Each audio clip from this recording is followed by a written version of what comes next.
You live in a city that never truly sleeps. Every apartment hums faintly with the low static of dream recorders, those small black devices the government issued 2 years ago. They're about the size of a matchbox, clipped to the headboard, blinking faintly through the night. You've gotten used to the hum, the flicker, the quiet surrender of your subconscious to the state. Every citizen must submit 8 hours of recorded dreams per week. No exceptions, no excuses. At first, it didn't bother you. Everyone was doing it. You told yourself it wasn't too much different from surveillance cameras or social media logs, just another kind of data collection.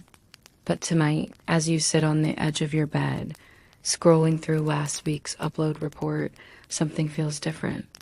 The file names appear in your government portal.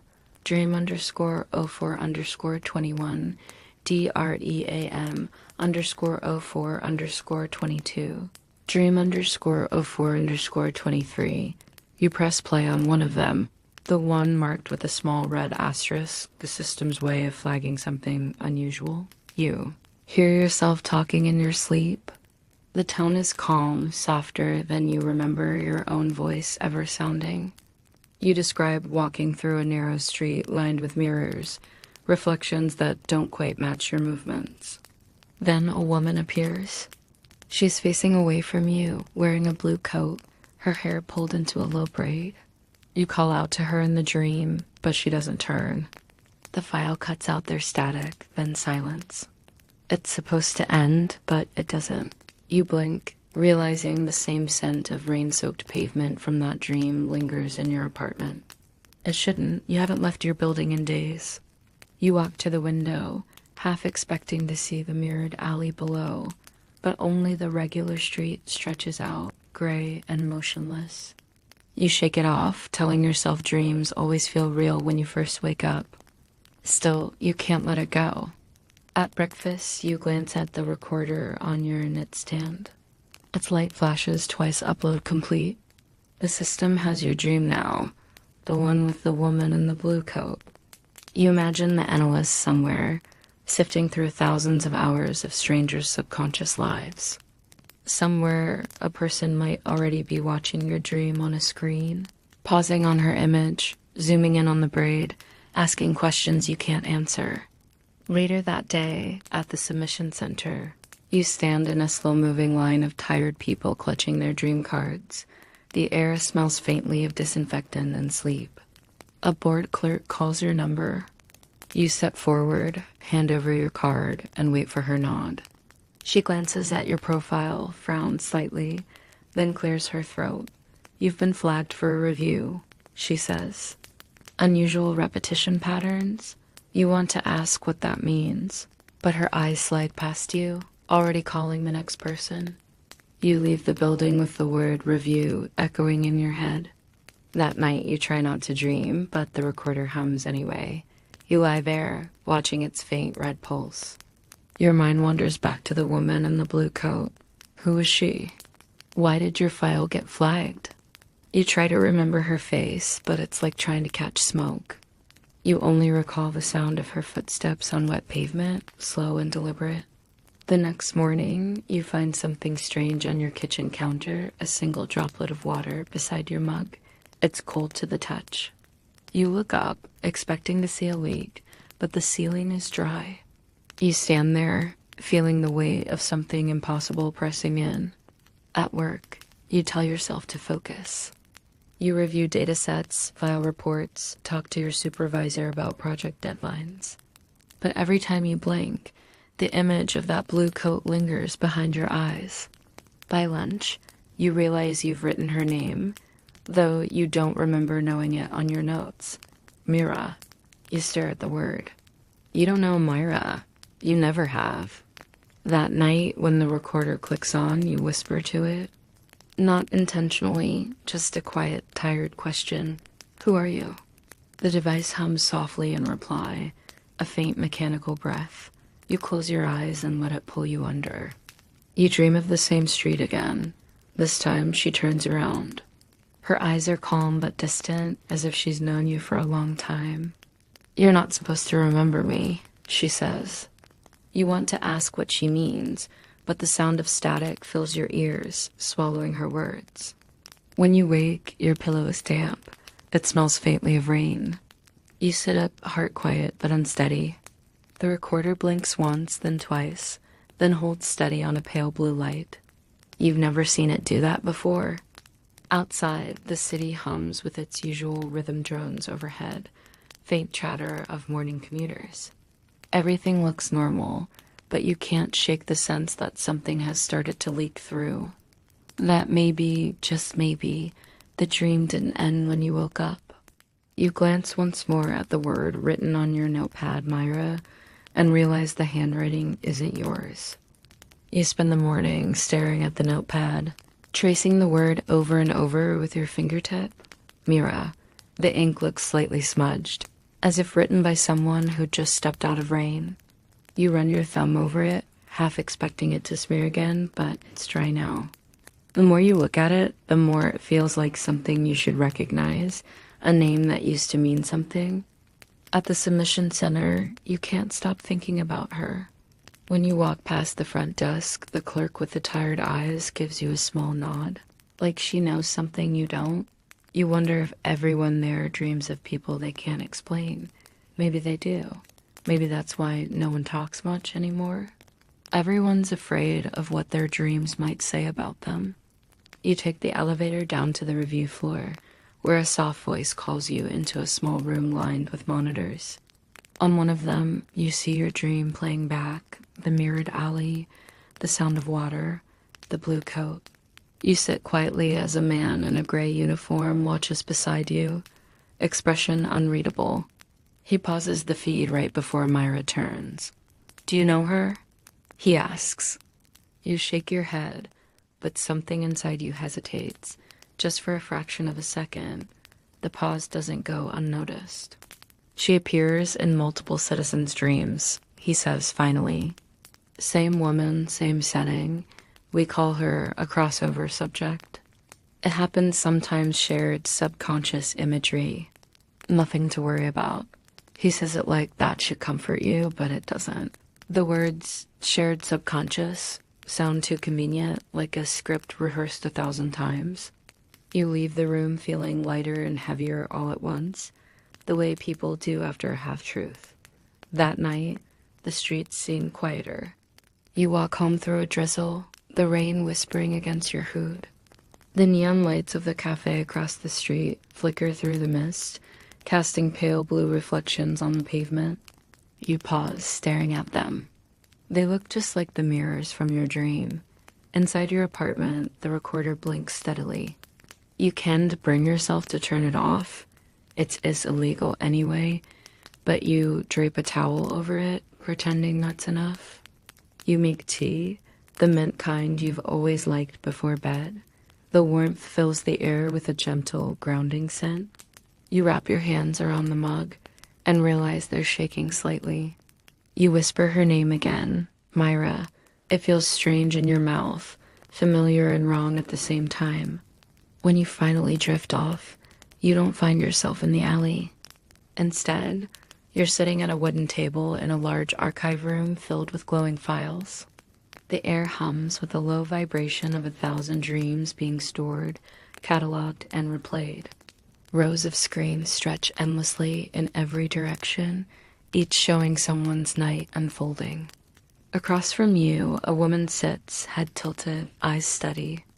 It's her, the same braid, the same blue coat.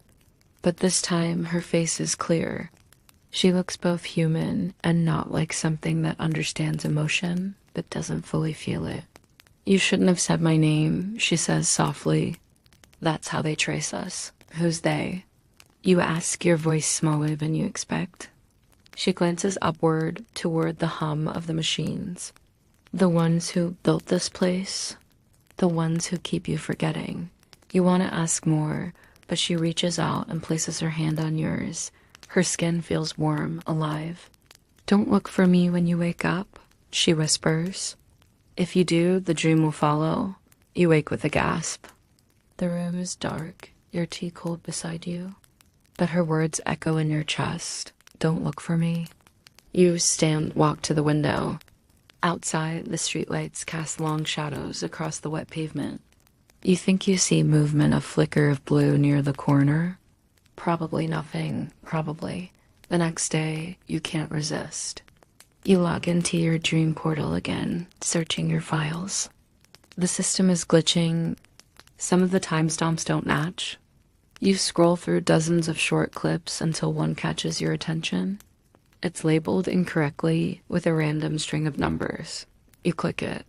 The screen fills with static, then an image forms. The archive room again. Only this time, Mira isn't alone. You see other people seated around her, each staring blankly at screens of their own. You realize they're all watching themselves dream, like mirrors facing mirrors. The longer you look, the more you recognize faces from your own city neighbors, co-workers, the clerk from the submission center. Then you see yourself. You're sitting among them, motionless, eyes half open. Mira leans over, whispers something to the version of you on the screen, and the clip ends abruptly. You close the laptop, heartbeat slowing but heavy. The room feels smaller, like the walls are listening. You try to focus on normal things, laundry, dinner, a quick message to your sister, but even simple actions feel slightly out of sync, as if you're performing a version of your life instead of living it. That night, when the recorder starts humming, you don't fall asleep right away. You think about what Myra said, that saying her name gives her away. You wonder if she's real, or if your mind created her as a kind of rebellion. Before you drift off, you whisper, almost playfully, "If you're listening, I won't look for you, but if you find me again, I'll listen." When sleep takes you, you hear a faint laugh in the distance. Warm, human, and impossibly close. You wake up late the next morning to the faint echo of that laugh still looping in your head. Its strange dream memories usually fade, but this one clings, like the scent of something sweet and familiar you can't place. You move through your small apartment in silence, each step feeling slightly delayed, like you're walking through water. The floorboards creak softer than usual. The refrigerator hum sounds off by a note. The world feels tuned just a little differently. When you pass your mirror on the way to the bathroom, you pause. There's a small crack in the corner, hairline thin but new. You lean closer, running your finger along it.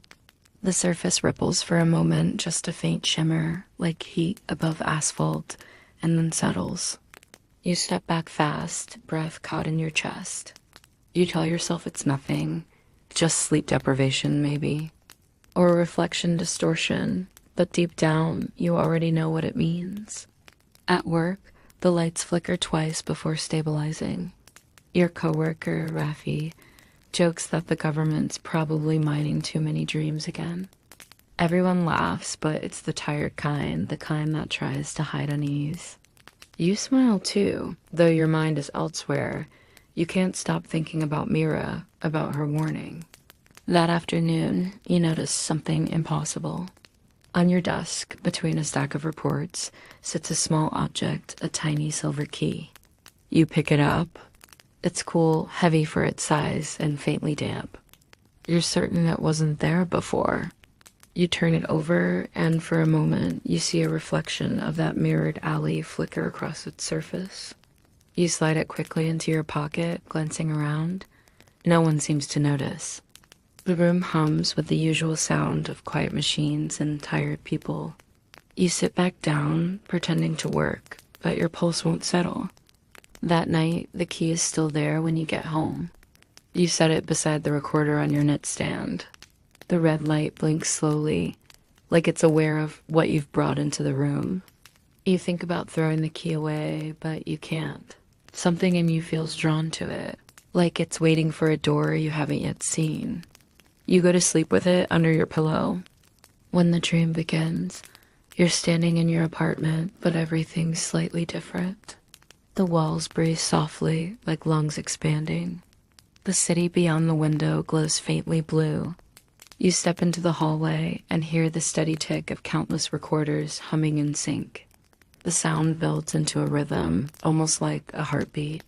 You find yourself back in the mirrored alley. The reflections move out of time with you, slower, delayed, like they're remembering instead of reflecting. You take out the silver key. It glints once, then dissolves into light, melting into your palm. Myra steps out from behind one of the mirrors. This time she looks more human, her eyes tired but warm. You brought it through, she says softly. What is it? You ask. Proof that the walls are thinning, she replies. She gestures around, the reflections ripple as she moves. They're trying to stop us from merging, but you've already started. Merging? You echo. She nods. When you dream of something that becomes real, it's not a mistake. It's a leak. The system's breaking down. Her voice is calm, but her words fill you with quiet panic. You glance around, the alley begins to bend, the mirrors tilting inward, swallowing their own reflections. I don't understand, you say. Why me? Because you remember, she says. Most don't. They wake, and it fades. But you, she pauses, smiling faintly. You look for meaning in the cracks. The mirrors shatter soundlessly, sending ripples through the air like raindrops on glass. You wake up before they reach you. Morning light spills across your sheets, pale and strange. The key is gone, but in its place, a faint ring of moisture stains the pillowcase like something dissolved through from another world. You move through the day in a haze. You start noticing more things that shouldn't exist. A faint trail of wet footprints outside your door, though no one's visited. A folded piece of paper on the bus seat beside you, blank except for one sentence. Do not let them erase you.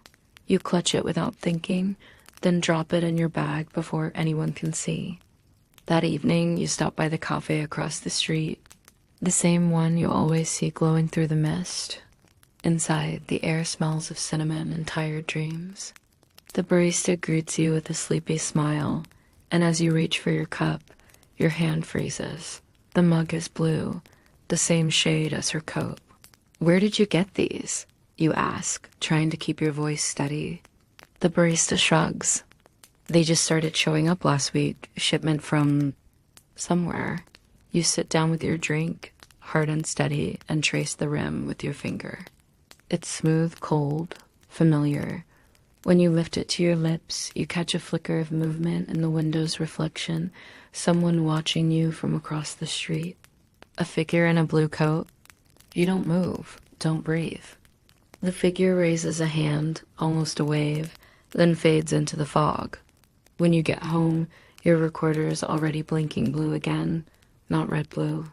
You stare at it for a long time, realizing the system may not belong to them anymore. Maybe it never did. You turn out the light and whisper just once before sleep takes you again. I see you. Somewhere softly, a voice replies. Then you're already dreaming. You wake with a start, not from an alarm or noise, but from the quiet certainty that something has changed. The apartment feels different, the air thicker, warmer, almost alive. You move carefully, listening. The faint hum of the recorder pulses like a heartbeat, steady but irregular. It's not red this time. It's the same soft blue that has begun to haunt your dreams. For the first time, you feel less like a subject and more like a participant. The leaks have begun in earnest.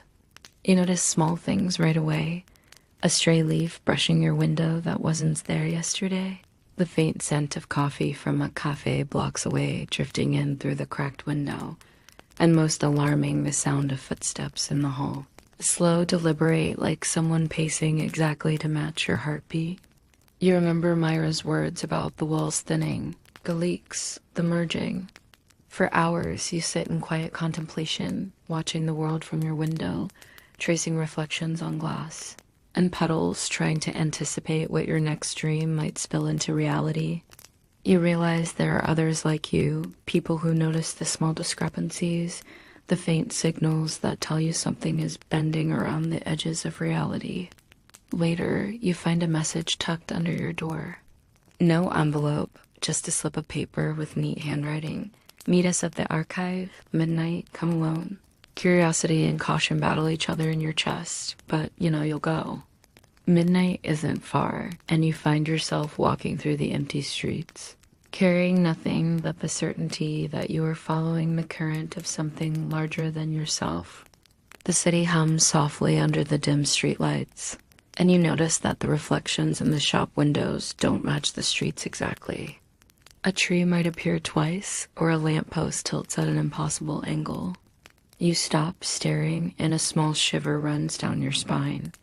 The archive is tucked between two buildings, almost invisible in the dark. When you push the door open, the space hums with soft light and rows of floating monitors displaying fragments of dreams, some your own, some you recognize from others in the city. The moment you step inside, a low voice calls out, welcoming you. A small group of people emerges from the shadows. They are ordinary, quiet types. A librarian with ink-stained fingers, a courier with dirt under her nails, a man with spectacles crooked on his nose. They do not ask for identification. They do not check your recorder.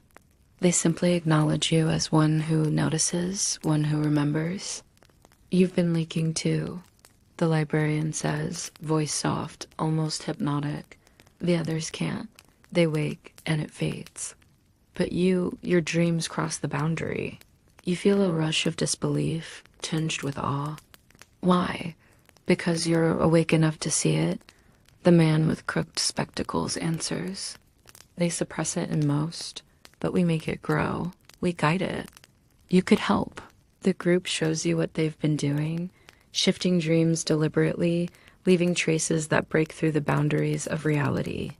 Tiny things at first, mugs, scraps of paper, scents, but slowly more. They move like gentle rebellion, altering the rhythm of life without anyone noticing. You trace the patterns, almost instinctively understanding the subtle connections between dreams and waking reality. Myra appears, stepping quietly from the shadows. She looks the same, her braids still neat, coat blue as ever. We need more, she whispers, more focus, more care. Reality is fragile, and you can help us guide it. Not to fight the system directly, no one would survive that, but to bend it just enough so we can reclaim what was always ours. You watch as she gestures to the monitors. Dream fragments shimmer, pulsing with energy. A simple thought like wishing for sunlight or warmth spreads outward, creating a faint ripple across screens. You see your own dream joining the network, your alley, your blue coat, threading through dozens of lives. It's exhilarating and terrifying at once. The possibilities feel endless. You realize you can shape the leaks, decide where they touch the real world. You can leave traces, gentle nudges, little gifts of color and warmth for a world that has been carefully muted for too long. Hours pass unnoticed. You find yourself laughing softly at a shared joke no one else in the world would hear. Mara taps her mug on the table, the soft chime echoing, a tiny heartbeat within the archive. You still wonder if it is love or trust or something simpler, but you don't question it. For the first time, you feel a connection to the dream world, to her, and to the small, quiet rebellion of others who understand the magic of remembering. By dawn, you leave the archive with a careful plan. You know exactly how your next dream will bleed into reality, subtle, deliberate, a whisper rather than a shout. The city looks ordinary outside, but you know it is not. You walk home slowly, savoring the soft hum of possibility, tracing the outlines of puddles, lights, and shadows, imagining what will come next. And in the quiet corners of your mind, Myra's voice lingers. Remember, we guide the leaks, not the laws. Only the small wonders survive, and they are ours to give. You wake to the familiar hum of the recorder, but today it feels different. Softer, slower, like it's breathing with you. The city outside is quiet, mist curling around street lamps, water pooling on asphalt. You feel it immediately, the edges between sleep and waking have grown thinner overnight. You are no longer entirely in one or the other. The dreams are not just following you. They are sharing your steps, filling your vision with flickers of possibility that weren't there before. At breakfast, A blue mug waits on the counter. You didn't set it there, but it matches the one in the cafe, the one Myra tapped in the archive. You trace the rim with a finger, and the warmth of the tea inside feels like sunlight condensed into liquid. There's a small note taped to the side. The last submission matters. Choose carefully. You swallow hard. The government's deadline for dream submission is today. Your heart thuds softly, each beat like a whisper. Walking to the submission center, you notice subtle anomalies everywhere. Puddles reflecting skies that haven't existed yet. Pigeons pausing mid-step, their feathers catching impossible shades of light. You realize the leaks have grown beyond just objects. They've begun shifting time, bending perception in ways small enough to be ignored, but large enough to make you feel weightless. You feel Myra's presence in these moments, her quiet guidance pressing against your awareness. Inside the center, the line moves slower than usual, faces pale and anxious under fluorescent lights. You see the clerk glance at you, a flicker of recognition in her eyes, like she's aware of the world bending but cannot speak of it. When your number is called, you step forward, dream card in hand. The recorder's hum feels like a heartbeat in your pocket. You pause, imagining the consequences. Submit, and the government logs your final dream, potentially erasing all control. Hold it, and the dream merges fully into the world outside, unstoppable. You close your eyes, feeling the pull of sleep, of the leaks pressing outward. You picture Myra, the archive, the alley with endless mirrors. You imagine sending the dream into the city, letting the small wonders ripple through sidewalks, windows, and quiet homes. You think of the people who will never notice the subtle magic, and yet somewhere, life will feel just a little softer, warmer, a little more human. You step into the booth. The recorder's light glows steadily blue, pulsing once in sync with your heartbeat. You take a deep breath and whisper a single word under your breath. Go. Immediately, the edges of your consciousness feel lighter, as if your body is dissolving into the dream, spreading outward.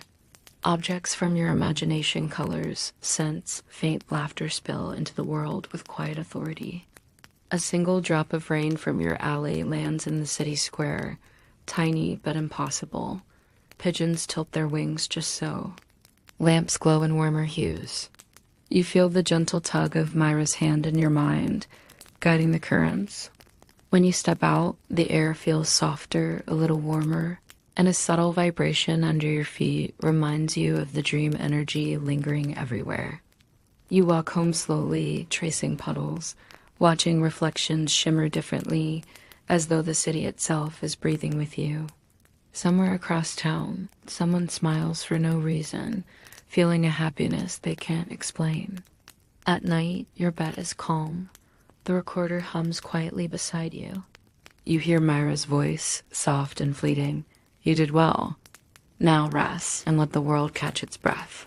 You close your eyes, letting the hum carry you down. The leaks have spread gently, carefully. You are no longer just dreaming. You are part of a shared life, small wonders threading through reality.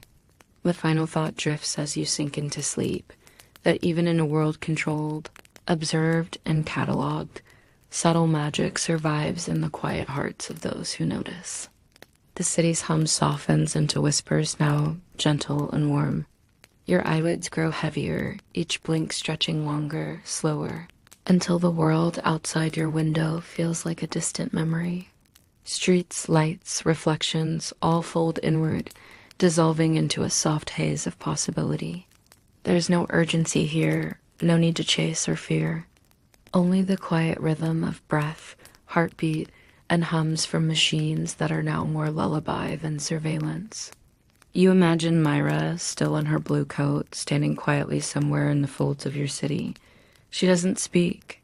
She simply watches, a silent guardian of small, impossible things.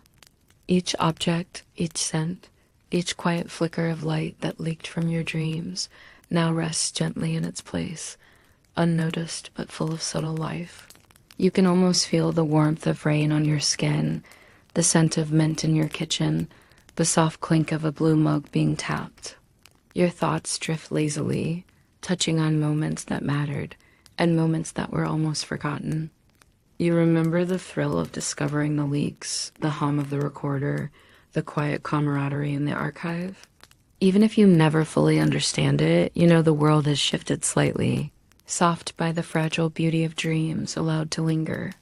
As you sink deeper into sleep, imagine your own edges relaxing, letting warmth fill every corner. The city, the air, the small wonders, even the quiet hum of distant machines, they all bend gently around you. There's comfort here in noticing and remembering and allowing the impossible to brush your fingertips. Breathe slowly. Let your mind float. Let the quiet unfold and linger. The world is gentle, and for tonight, so are you.